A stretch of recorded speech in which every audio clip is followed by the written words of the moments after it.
Hello students, welcome to Basic Knowledge of Structural Engineering.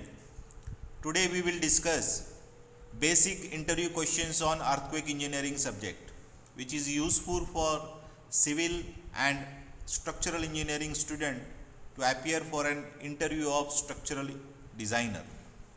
In this video we will discuss the different points, basic points about the earthquake engineering, such as IS codes of earthquake engineering, importance factor, zone factor, response reduction factor, what is base shear, Storey drift, and methods of seismic analysis. So very first question which may ask in the interview is, which IS codes are used for earthquake design? So for the earthquake design of structures, the IS 1893 is used, which is revised recently in 2016. It has 5 parts. So IS 1893 part 1, it is used for the earthquake resisting design of building structures.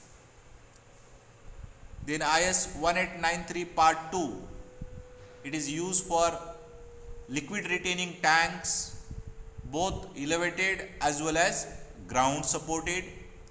Then 1893 part 3 deals with the earthquake resisting design of bridges and retaining walls. Part 4 deals with the earthquake design of industrial structures, including stack like structures. And the last part, that is 1893 part 5, deals with the earthquake designs of dams and embankments. So there are 5 parts of IS 1893 2016 which are used for the earthquake design of different structures. Then what is importance factor in earthquake design? As we know, every structure is important, but the degree of importance of that structure is varying. For example, schools, hospitals, then public buildings, railway stations, fire stations, these are the structures with the high importance, right? So importance factor is introduced to account for the varying degree of importance of various structures. So if somebody asks you what is importance factor, you can define that importance factor is a factor which is introduced to account for the varying degree of importance of various structures. This is one of the important factor or parameter to calculate the design base shear. So if you want to calculate the base shear, design base shear, you have to account for this importance factor. So it is a factor used to obtain the design seismic force, which is also called as base shear. This factor depends on the functional use of the structure, its historic value and economic importance. So based on all these, in the IS 1893 on page number 18, table number 6, importance factors are given to you. So if you look at the table, there are 2 factors, 1.5 and 1. So important service and community buildings such as hospitals, schools, monumental structures, television stations, radio stations, telephone exchange, railway station, fire stations, these are the structures which has a more importance as a service and community buildings. So importance factor of these structures are 1.5. Remaining all other buildings importance factor is 1. So this is importance factor. The next important parameter is what is zone factor. In India, there are various zones where structures are located and subjected to sometimes minor earthquake or major earthquake. So zone factor defines that it is a factor to obtain the design spectrum, right, which depends on maximum seismic risk characterized by maximum considered earthquake in that zone where that structure is located. So based on the historical data, the analysis is been done that where the maximum seismic risk is characterized by maximum considered earthquake in the zone. So depending on that zone, we have to consider a factor which is used to calculate the design base shear. Importance factor as well as zone factor, all these factors are used to calculate the design base shear, which is also called as design seismic force, lateral force, for which we have to design a structure. So that force is calculated using the zone factor. This also plays an important role to calculate the base shear. So there are different zones in India. If you look at this table, revised table in IS 1893, page number 16, table number 2. Earlier, the values of seismic zone factors have been changed. Earlier, these zones were 5, from 1 to 5, but later on it is revised. Zone number 1 is merged into zone number 2, and then there are only 4 zones, but starting from zone 2, zone 3, zone 4 and zone 5. Where it is considered as in zone 2, seismic intensity is always low, whereas in zone 5 it is very severe, in zone 4 it is severe, and zone 3 it is moderate. Okay. So zone factor is represented by Z. For structures which are located in zone 2, zone factor for those structure is 0.1, then zone 3 it is 0.16, zone 4 it is 0.24, and zone 5 it is 0.36. Okay. The zone factor reflect more realistic values of effective peak ground acceleration considering the maximum considered earthquake. So zone factor is representing effective peak ground acceleration. In your answer, these keywords must reflect. Whenever somebody asks you what is zone factor, first answer is it is a factor which depends on maximum seismic risk characterized by maximum considered earthquake. Second point, this factor represent effective peak ground acceleration considering the maximum considered earthquake. Then number of zones are 4, but its nomenclature starts from zone 2. So zone 2, 3, 4, 5. Zone 2 is a low intensity and zone 5 is severe, very severe intensity. This is given on page number 16, table number 2 in IS 1893. Now as per this annexure given in IS 1893, zone factor for different towns are given. In IS 1893, if you look at the last page of IS 1893, you will find zone factors for various towns and cities. So the minimum value of zone factor is 0.1, that is zone 2. Some of the cities which comes under this is Ajmer, Allahabad, Aurangabad, which is now Chhatrapati Sambhaji Nagar, Bangalore, Bhilai, Bhopal, Udaipur. These are the cities which comes under zone 2 with the minimum zone factor 0.1. Whereas maximum value of zone factor is 0.36. Some of the areas or cities in India which comes under zone 5 are Bhuj, Guwahati, Darbhanga, Kohima, Mandi, Srinagar, Sadia, etc. So these are the some areas where we are considering minimum value of zone factor and maximum value of zone factor. Now third important factor which is used to calculate the design base shear, and that is response reduction factor, which is represented by R. The value of response reduction factor are given in table 7 on page 23 IS 1893. So what is response reduction factor?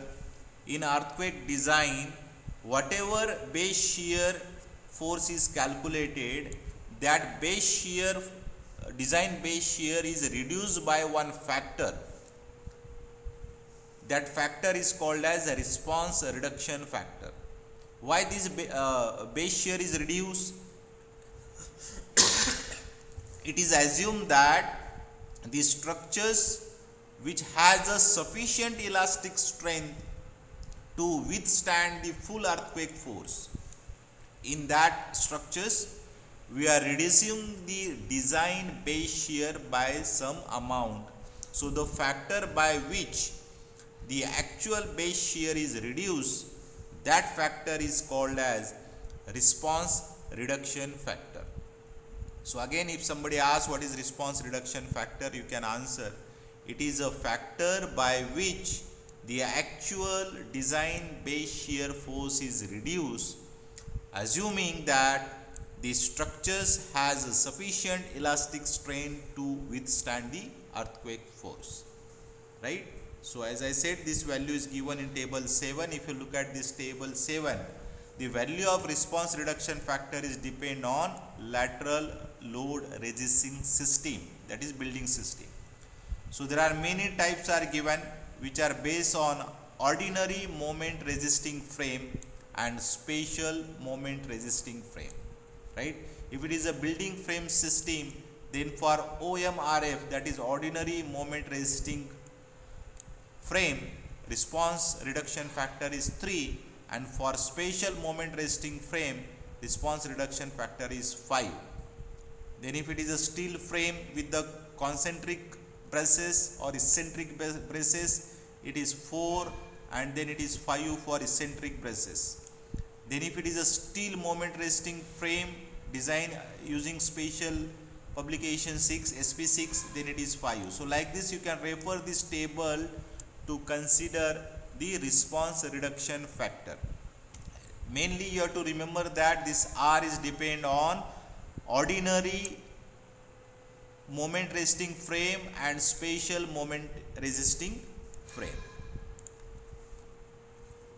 Next, one more point, parameter which is considered while calculating the design base shear, and that is called as average response acceleration coefficient, which is named or designated as SA by G factor in IS 1893.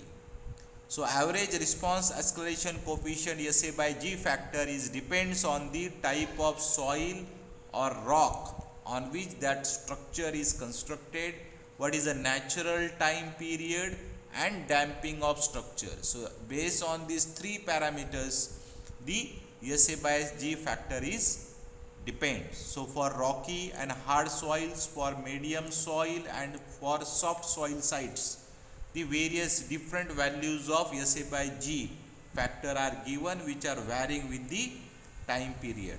If you look at this graph, on x-axis it is period given, and if y-axis SA by G value is given. Three different curves are shown, and this type 1, type 2 and type 3 depends on hard soil, medium soil and soft soil. Okay.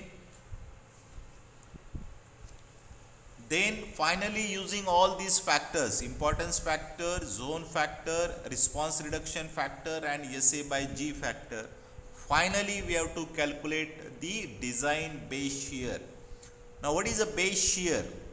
The base shear is the total design lateral force that occur due to seismic ground motion at the base of structure.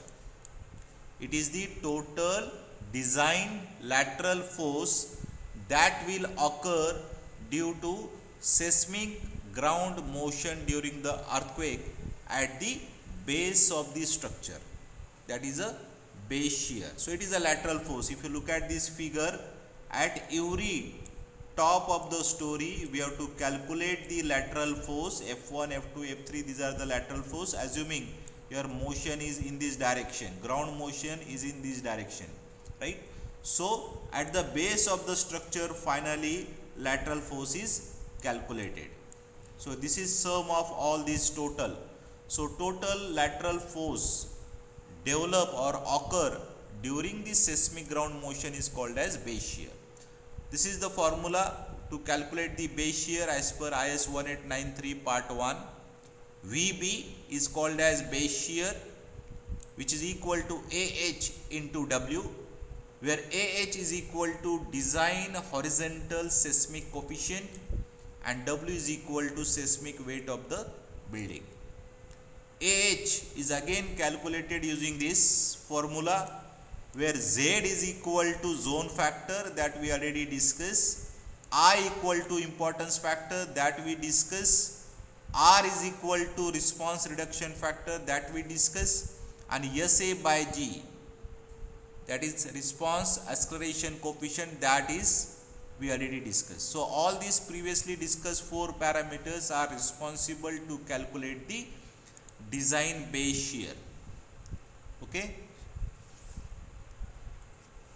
Then one more parameter which is important, which may ask during the interview, that is what is Storey drift and Storey displacement. If you look at this figure, building during the earthquake, it is sway or tilted because of earthquake force. So whatever displacement occurs at the top of Storey, if you look at this figure now, if you look at this figure and our 2 parameters to be discussed, Storey drift and Storey displacement. Now what is Storey displacement is? It is the displacement of Storey with respect to the base of structure. So if you consider base of structure here, it is fixed. So here displacement is 0, and with respect to this base of the structure, displacement of ground floor is D1, displacement of ground floor is D2, displacement of third floor is D3, second floor is D2, first floor is D1, and last floor is D4. So with respect to base of the structure, ground floor displacement D1, first floor D2, second floor D3 and third floor D4. This is called as displacement, that is horizontal displacement measured with respect to the base of the structure. So that is called as Storey displacement. It is the displacement of a Storey with respect to base of the structure. However, Storey drift is different. It is the displacement of one Storey with respect to the other Storey. For example, if you want to calculate what is a Storey drift of ground floor. So ground floor here, previous Storey, if you look at this lower Storey, there is base of the structure, so there is no displacement. So Storey drift is represented by small d1. So it will be with respect to base, that is 0. What is the displacement at the top of ground floor? So d1 minus 0. So it is d1. So ground floor displacement with respect to the base, that is Storey drift. Similarly, suppose if you want to calculate what is Storey drift at the first floor. So now displacement at the first floor with respect to d1. Already d1 displacement happened. So what is additional displacement happen at the first floor? So it will be d2 minus d1. This is additional displacement. Okay. So with respect to first ground floor, the displacement at the first floor is d2 minus d1. So this is called as, small d2 is called as Storey drift of first floor. Similarly, second floor Storey drift is d3 equal to total displacement on second floor is capital D3, which is with respect to capital D2 at the first floor. So D3 minus D2, that is the additional displacement happen in the second floor. So this is called as Storey drift in the second floor, capital D3 minus capital D2. Similarly, capital D4 minus D3 is a Storey drift at the third floor. So understand the difference between Storey drift and Storey displacement. Storey displacement is always calculated with respect to the base of structure, that is 0. So capital D1, D2, D3, D4 are the Storey displacement. But when you calculate the Storey drift, then with respect to previous Storey you have to calculate. So here it will be d1 minus 0, because here it is 0, and here it is d2 minus d1, here it is d3 minus d2, and here it is d4 minus d3. Okay, so story drift is the displacement of one story with respect to other story, and story displacement is displacement of story with respect to base of the structure. Next is, what is fundamental natural period? The approximate fundamental natural period of vibration, that is represented as TA, unit is second, of a moment resisting frame, building frame with brick infill panel may be estimated by using this empirical formula, right? For RC frame it is given, and for steel frame building it is given. TA equal to 0.075 H raised to 0.75 if it is a RC frame, 0.085 H raised to 0.75 if it is a steel frame, where H is equal to height of the building in meter. Now it depends on the various points. H, this excludes the basement story, where basement walls are connected with the ground floor deck or fitted between the building columns. It is excluded. But if it is included when the basement story, they are not connected with the building columns. Okay, if the basement story is connected with the ground floor deck, it is included. If it is not connected, it is excluded, and if it is not connected, it is included. So fundamental natural period, it is TA equal to this formula. You must remember to calculate the fundamental natural period.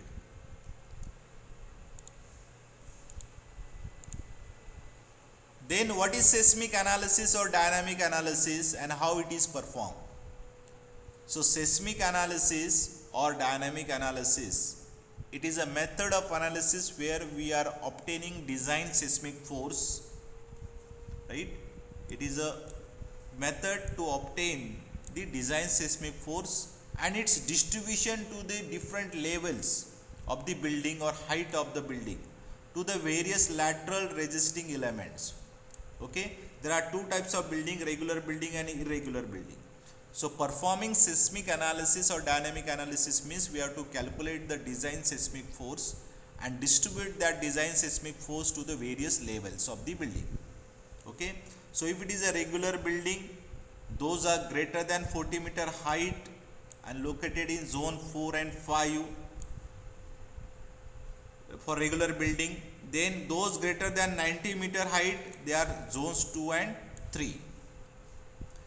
For irregular building, all frame buildings higher than 12 meter in zone 4 and 5, and those who are greater than 40 meter in height, zone 2 and 3. For all these zones, all these both the buildings satisfying this height criteria and this zone criteria, we have to perform the seismic analysis. We have to calculate the design seismic force of a regular building if height is greater than 40 meter, if it is located in zone 4 and 5, if it is located in zone 2 and 3 having height more than 90 meter. For these cases, we have to perform the seismic analysis of a regular building. Similarly, for 12 meter height, suppose that building has 12 meter height, but if it is located in zone 4 and 5, we have to perform the seismic analysis. Similarly, if it is an irregular building with the height of 40 meter and located in zone 2 and 3, we have to perform the seismic analysis of irregular building also. So here question may comes, see when to perform the seismic analysis for regular building as well as irregular building. So you must remember the criteria of height and zone. If it is a regular building with 40 meter height but in zone 4 and 5, yes, we have to perform the seismic analysis. If it is a building with the 90 meter height located in zone 2 and 3, we have to perform the seismic analysis if it is a regular building. And if it is a regular building, height criteria is reduced. It is 12 meter for zone 4 and 5 and 40 meter for zone 2 and 3. And how it is performed, how the seismic analysis is performed means there are various methods of performing the seismic analysis, that is time history method, response reduction method. Then there are some other methods, software based also you can perform, push your analysis you can perform. That we'll discuss in the next video about the various methods of dynamic analysis or seismic analysis. Then which equipment is used to record the earthquake? That is also maybe a question. So seismometer, earthquakes are usually measured by the seismometers. And what is a unit of earthquake? So we all know earthquake is measured on Richter scale. So Richter scale is a magnitude scale designed by one American scientist, seismologist, that is Charles Francis Richter, which is he developed that scale in 1935 for California. Later on, that Richter scale is a unit of earthquake. Okay, it ranks the ground motion of the primary waves measured with the spatial seismograph. If you look at, this is the figure on the Richter scale. X-axis considered the Richter magnitude and y-axis considered the maximum ground motion measured in the seismograph. So it starts from 0, even less than 0, -1, then it goes to the 9, depending on the minor, small, moderate, strong, major and great value of the Richter scale. Okay, so Richter scale is a unit of earthquake. And the last point of this information is, what are the earthquake resisting techniques nowadays adopted to reduce the effect of earthquake on these structures? So it may be steel bracing is one technique. Seismic dampers we can use. We can design a foundation, earthquake resisting foundation. Then we can provide the shock absorbers. We can absorb the energy. Then base isolation is one of the popular technique to reduce the earthquake effect.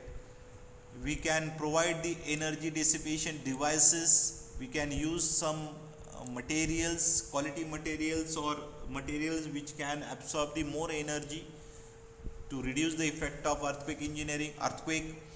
Then we can design a building, that is earthquake resisting building. We can provide the flexible foundation. We can provide the floating foundation. We can use the resisting frames. These are the various techniques by which we can reduce the effect of earthquake on the structures, right?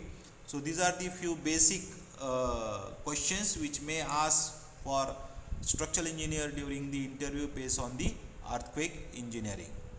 So that was first was about the different IS codes used in the earthquake engineering. So there is IS 1893, but it has a 5 parts. Then what is importance factor? It depends on the degree of importance of the various structures. Then what is zone factor? It can be asked. So you must remember there are 4 zones, but starting from number 2, 2, 3, 4, 5. 5 is very severe, 2 is a low. Value of zone factor is 0.1 minimum, 0.36 maximum. Then you must remember the response reduction factor. It is a factor by which design base shear is reduced. Then we have SA by G, that is a response acceleration coefficient, and all these 4 parameters are used to calculate the base shear, which is most important part of earthquake resisting design. You have to calculate the design base shear, VB equal to H into W. So AH, that is a design horizontal seismic coefficient that depends on zone factor, importance factor, response reduction factor and SA by G factor. Then what is Storey drift and Storey displacement? Storey displacement is calculated with respect to the base of structure. D1, D2, D3, D4 are displacement, and Storey drift is a displacement with respect to displacement of one story with respect to other story. So if it is calculating Storey drift of ground floor, it is with respect to the base, that is 0. So D1 minus 0. Then here for first floor, this is Storey drift, which is D2 minus D1.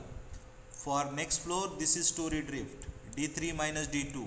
And for this is Storey drift, D4 minus D3. So with respect to previous story, next story drift is calculated. Then fundamental natural period is depend on the RC frame building and steel frame building.